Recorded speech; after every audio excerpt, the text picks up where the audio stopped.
Hello everyone, this is Pretty here back with another How to Play. Today we're looking at how to play the game Aurum by Pandasaurus, which is a trick-taking game, and it's all about gold. Which is fitting because Aurum means gold in Latin, which is why gold on the periodic table is AU, in case you're wondering. Now this is a trick-taking game, it's for 3 or 4 players, and it can take a little while to play. Anywhere from 30 to 45 minutes. You do get a little reference card for each player. One side is a round overview, the other side is a little bit on the scoring, which we'll get to. I really like that they've made the inside the shiny gold. They didn't have to do that, but it looks pretty awesome for what it is. It's a nice touch, because they could have just left it as just white or whatever. They could have not done anything. But they went above and, they made it fit the theme. So in this game, you also get this little gold symboled wood token, which is a start player token. And these 3 gold nuggets. And in a 4-player game, you're going to be playing in partnerships. In 3 players, you'll just be playing for yourself, obviously. And whichever player or team gets 2 gold nuggets first wins the game. Or, if you want to play a more advanced version, you could just keep score, and whoever has the most points after 3 rounds wins the game. Either way, it's kind of best 2 out of 3. We'll stick with that version of the rules, the simple version, the introductory version, if you will. Incidentally, as well, there's also, on top of that, for the expert mode, keeping score. You can also play as another change for expert mode, aside from not using the gold nuggets for scoring. And I'll explain what that is in a moment. So in this game, you get a 5-suited deck of cards. Nice enough quality, linen finish, but they do clump a little bit for what it's worth. And in this, you get 5 suits, as I mentioned. You get 5 suits, cards numbered 1 through 10 in each suit. And what you get is you get this purple zinc, green bismuth. I'm not going to pretend to know what bismuth is, because I don't. The rest I can, I know I've heard of, but bismuth, not so much. Then this is silver in gray, or silver, I guess. This blue one is, incidentally, copper. Not sure why it's not more copper colored, but it is what it is. I don't know. And there is one more. It's red, which is phosphorus. I'm not sure if copper is technically bluish in color. Is that why it's blue? I'm not sure. The rest kind of makes sense. Like, obviously, this makes sense for silver. The rest, I'm not too sure.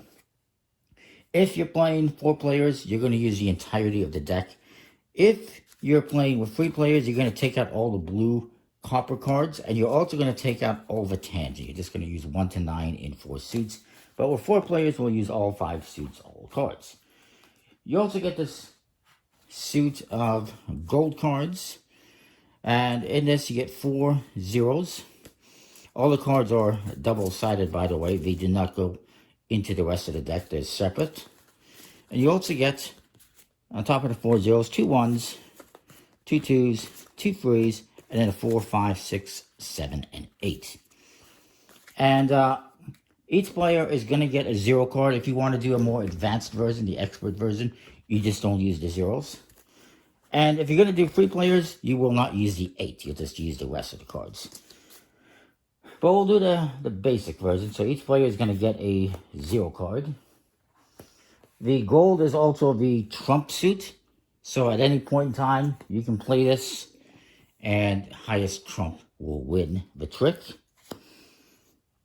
The rest of the cards are going to go, the rest of these gold cards, I will put them here in the middle. They're going to go into this supply.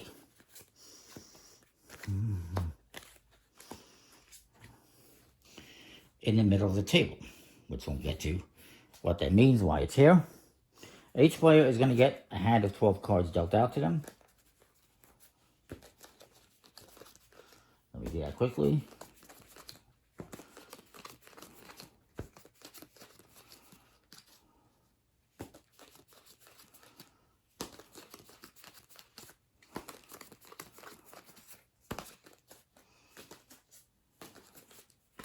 Now, you're going to have 2 cards left over. I haven't seen how many cards you will have left over, if any, if you're doing 3 players.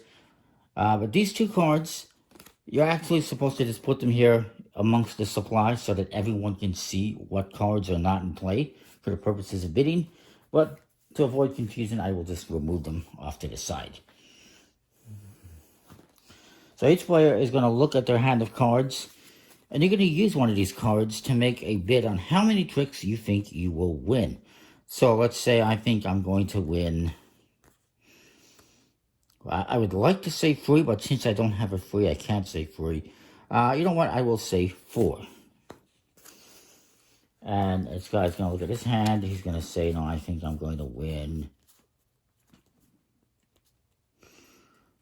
Maybe he says 5. And then my partner looks at his hand. And he says, you know, I think that I could win 3. And then this guy's partner looks at his hand and he says, you know, I'm not feeling too confident. I'm going to say 2. Now, since you're playing in partners, if you're just playing 3 players, that would be your bid. But since we're playing in partners, we're going to use whichever one is highest. So my bid is 4. My partner has 3. So our bid is going to be 4.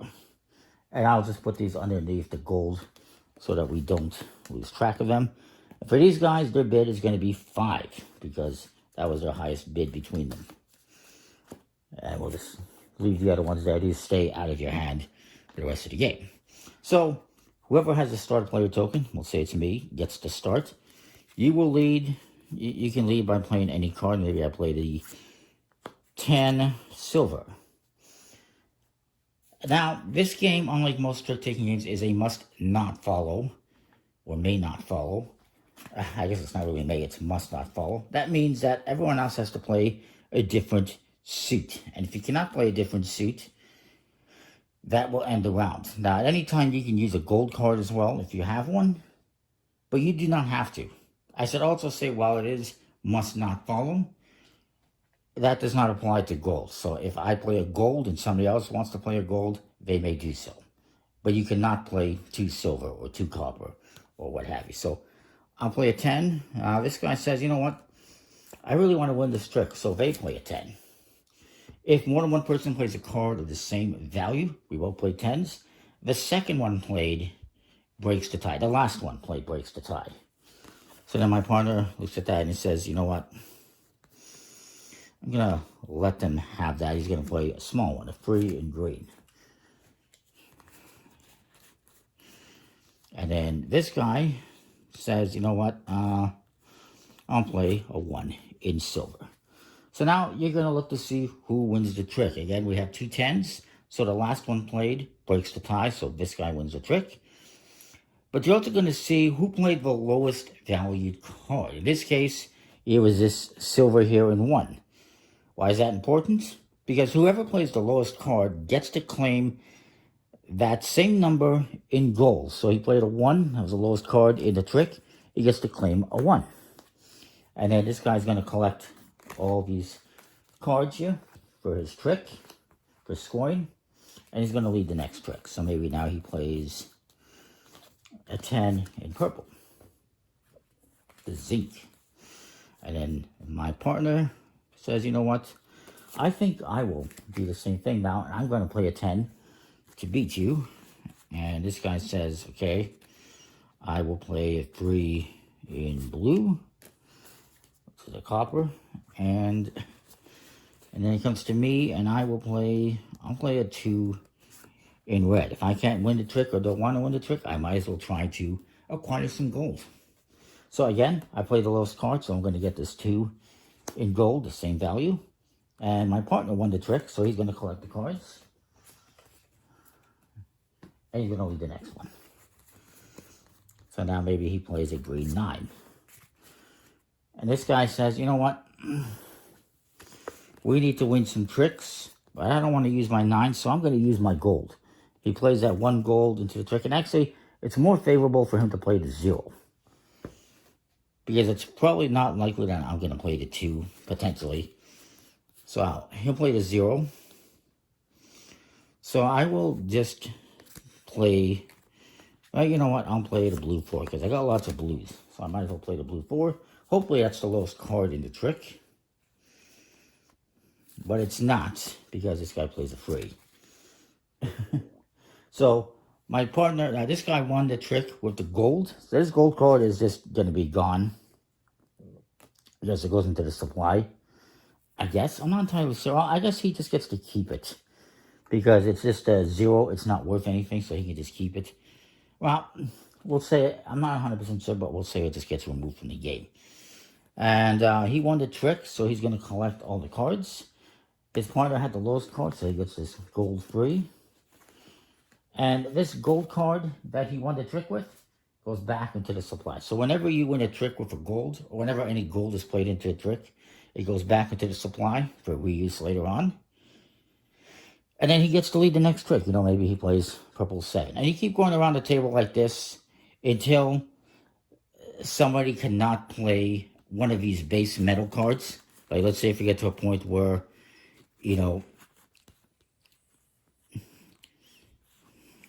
I can't play any cards because all I have is whatever is already out here, because it's must not fall. So if I have to break that, if I have to play a card that is of a color that's already been played, that ends the round. Even if I have gold, I can avoid using it and just end the round.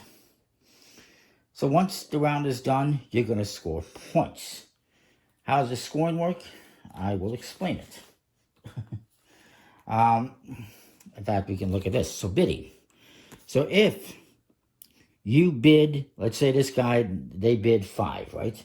If they get less than 5, they will be under their bid, and they will get 0 points for all the tricks they won.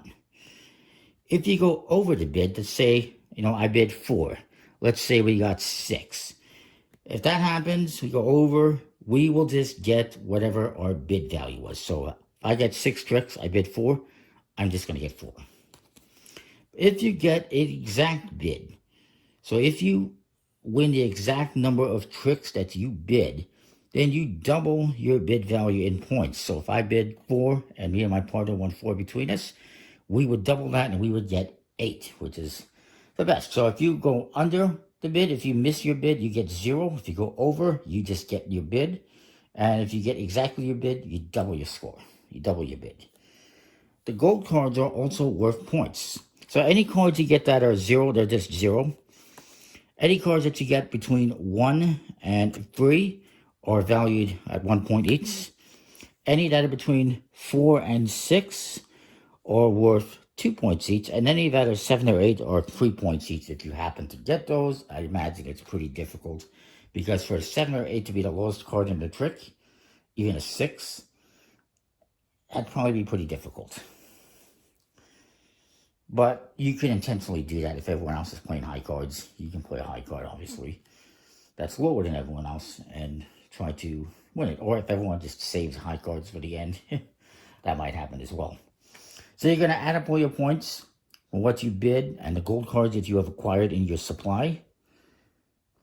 And whoever has the most points gets a gold nugget. And after one person or team has acquired 2 gold nuggets, you win the game. So it's basically a best 2 out of 3 in this game. One more thing I need to point out, and that is the gold has another special ability you can use.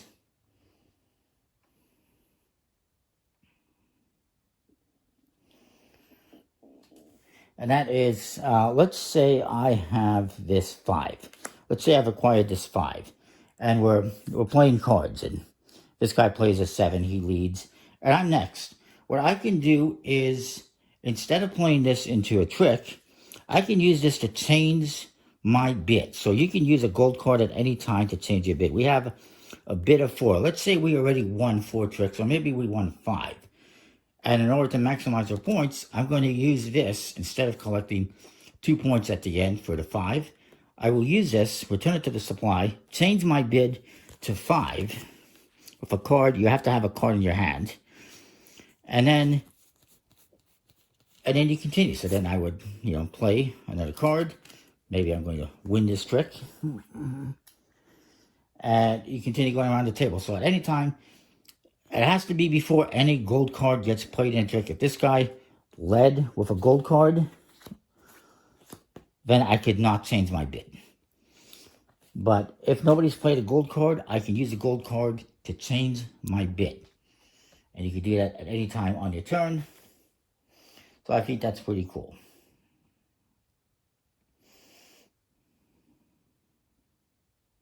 And you can also change your partner's bid at the same time if you want. Whichever bid is the highest, obviously.